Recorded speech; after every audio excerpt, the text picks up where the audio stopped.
Bonjour, je m'appelle Jean-René Rodrigue et j'enseigne en ligne même quand il n'y a pas de pandémie. Si vous avez une minute devant vous, j'aimerais ça commencer par vous raconter mon histoire. Quand j'ai commencé à enseigner, j'ai enseigné des cours du soir grand public là, que n'importe qui peut venir suivre pour devenir plus compétent dans son travail ou juste comme une meilleure personne. J'enseignais des logiciels de dessin, là, surtout AutoCAD, SolidWorks. Je donnais ça à n'importe qui. N'importe qui voulait s'inscrire, qui venait dans ma classe. C'était des cours du soir, 19h à 22h, quelque chose comme ça. 2 fois par semaine.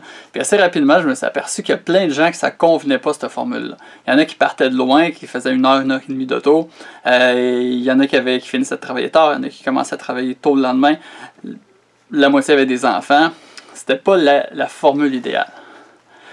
Donc, ce que j'ai décidé de faire, j'ai pris toutes les présentations que je faisais en classe, les petites démonstrations que je faisais à mes étudiants qui étaient devant moi, je les ai enregistrées. Donc, je me suis mis dans le garde-robe, pris mon ordinateur, j'ai enregistré ça.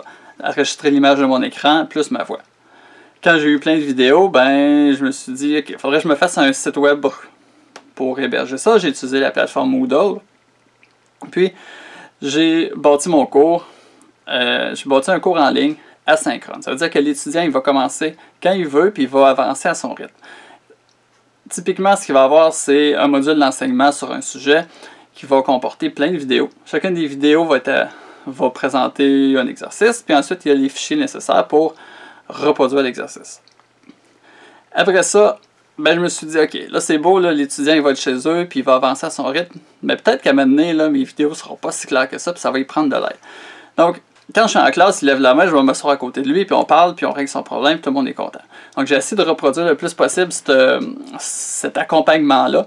Donc, l'étudiant, quand il y a une question, il me l'écrit. Donc, il écrit une lettre, il me l'envoie.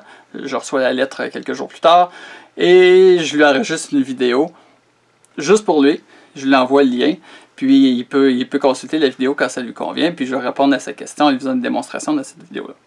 Et le troisième point, l'étudiant il va être évalué, donc même s'il n'est pas en classe, il va quand même avoir des projets à faire qui vont servir d'évaluation pour dire s'il a réussi ou pas le cours.